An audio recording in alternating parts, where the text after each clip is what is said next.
imagem, olha o tanto de abelha preta que tem. Eu pergunto a vocês têm noção o quanto de gêneros, só gêneros, tá? Tem aqui nessa imagem? Porque gênero tem a espécie, o nível de espécie, e o gênero está acima de espécie. Tá certo? Então, dentro do gênero tem várias espécies. Então, assim, por ser uma abelhinha preta, ainda assim é difícil a gente dizer, é uma tubuna, é uma mandaguari, é uma iraí. Gente, não é tão fácil assim não, porque dentro desses nomes comuns existem várias espécies, né? Mais de uma espécie. Então, isso daí é um pouco complicado da gente dizer qual é a espécie com base em um vídeo, com base em uma foto. Então, o ideal é enviar para um especialista para ele bater o martelo, né? Ter certeza disso. Então, só nessa imagem, depois da identificação dos gêneros, a gente viu aqui que tem 9 gêneros. Partamona, Scaptotrigona, Aparatrigona, que é essa pequenininha, Geotrigona, essas 3, Oxitrigona, que é a famosa caga-fogo, tá bom? Trigona, olha o tanto de trigona que teve aqui nessa amostra, Nanotrigona e Leishtrimelita, tá certo? Então, assim, a diversidade é muito grande, né? Como eu coloquei ali atrás, é mais de 200 espécies, quase 300 espécies, mais ou menos, só no Brasil. Então, assim, é muito difícil a gente dizer qual que é a espécie, só com base numa foto, num vídeo, alguém que falou para alguém, aí fica um pouco difícil. Então, eu sempre aconselho o seguinte, tem dúvida, envia para alguém, para algum especialista, e assim você vai ter uma certeza melhor, tá bom? Então, se a gente analisar também o catálogo que tem online, é o catálogo de Camargo e Pedro, eles têm uma lista de gêneros. No caso que eu trouxe, tem uma série de gêneros de abelha sem ferrão que ocorrem no Neotrópico, nas Américas. E aqui tem exemplo, a Paratrigona, Camargóia, Celetrigona, enfim, são vários, todos esses nomes aí. E eu vou chamar a atenção aqui para o gênero Tetragona, justamente, que é o que a gente vai dar ênfase aqui nessa apresentação. Bom, então, para iniciar, eu gostaria de falar um pouco como identificar a tetragona. Porque, assim, existem algumas espécies que são parecidas com tetragona.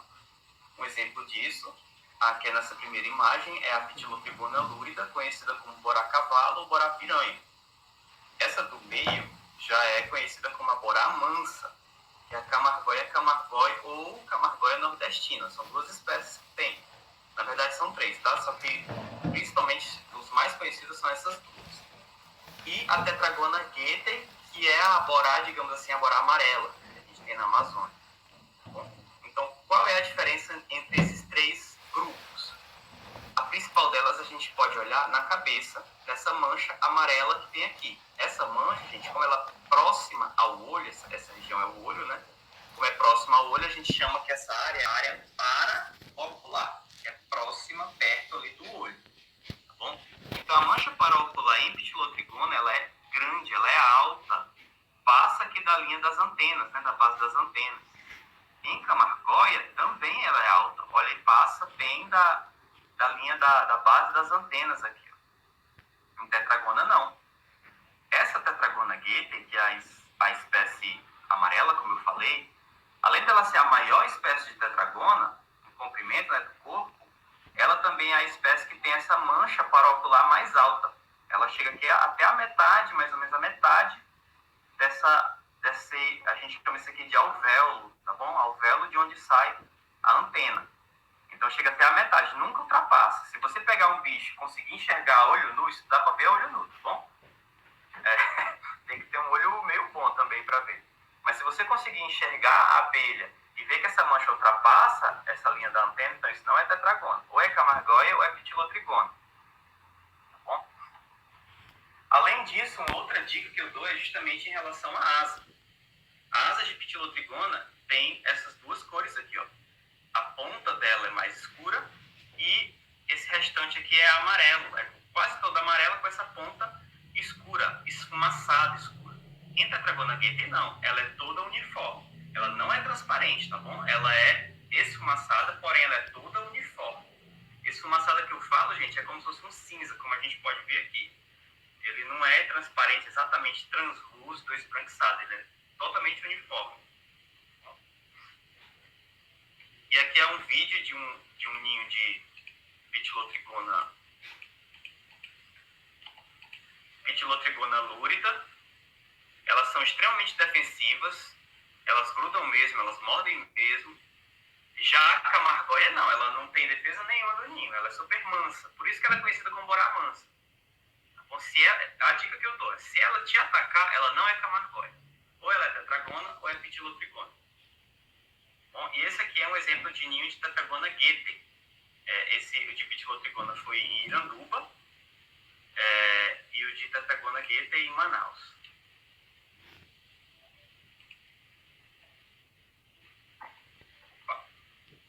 Tá bom, em relação à tetragona, gente, vamos lá. Com esse meu estudo da tese, do doutorado, eu separei todas as espécies de tetragona em grupos de espécies. Isso para facilitar o nosso entendimento. Porque um grupo de espécies de fato um grupo de espécies, ou seja, reúne aquelas espécies que são mais próximas, são mais parecidas entre si. Então, assim, dentro do grupo Clavips, nós temos essas 5 espécies, que são Tetragona clavips, que é a famosa borá, Tetragona perangulata, isso aqui é uma espécie da América Central, tá certo? Depois da Cordilheira dos Andes, pegando Colômbia, Equador e subindo ali Panamá até o México. Tetragona quadrângula e Tetragona mourei, que essas duas espécies, elas são mais do cerrado. Ocorre, entra um pouco na Amazônia, entra um pouco ali no Sudeste, também entra, tá, gente? Mas a maioria dos registros de ocorrência dessas duas são para o cerrado brasileiro. Inclusive, Tetragona mourei e Tetragona corotai, elas foram descritas esse ano, tá bom? Tetragona mourei, como eu falei, do cerrado, e corotai é uma espécie que só ocorre no Suriname, amazônica, certo? Vamos lá, o grupo de espécies Guete só tem Tetragona guete atualmente válida, só que ela tem uma espécie nova, tá bom? Que a gente está descrevendo aí.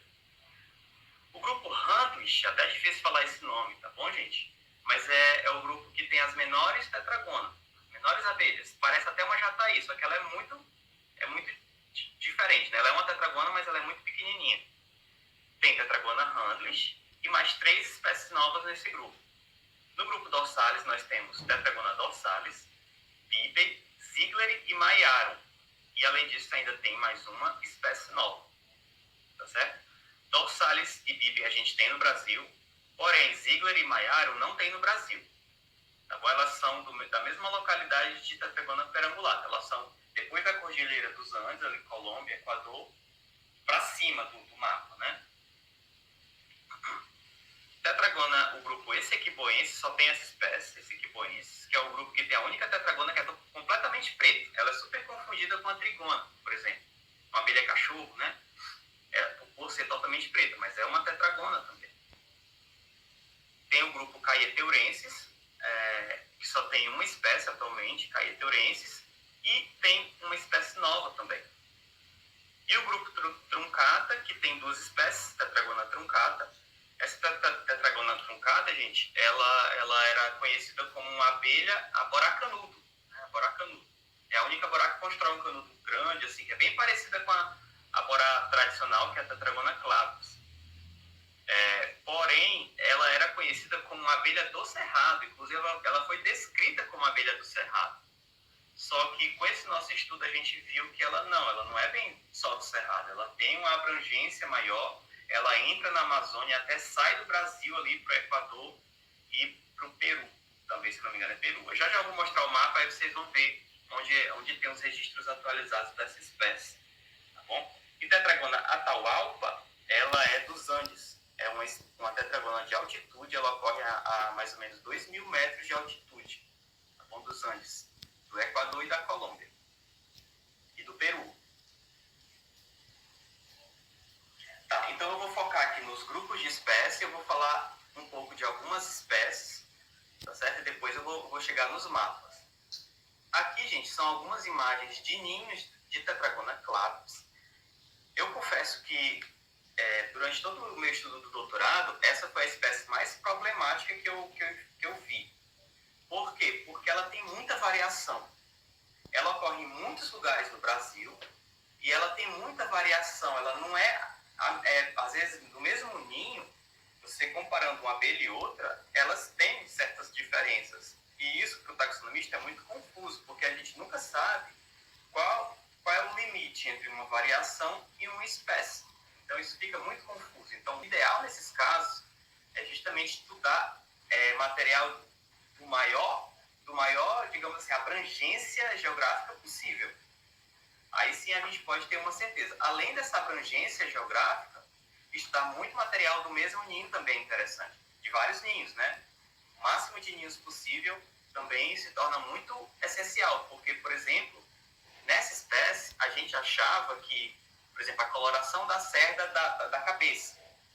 A gente percebeu que algumas abelhas tinham as cerdas amarelas e outras abelhas tinham as cerdas brancas na cabeça. Então, só olhando o bicho, né, a gente não tem muito contato com o bicho vivo. É mais o bicho morto, no alfinete, já coletado há de muito tempo.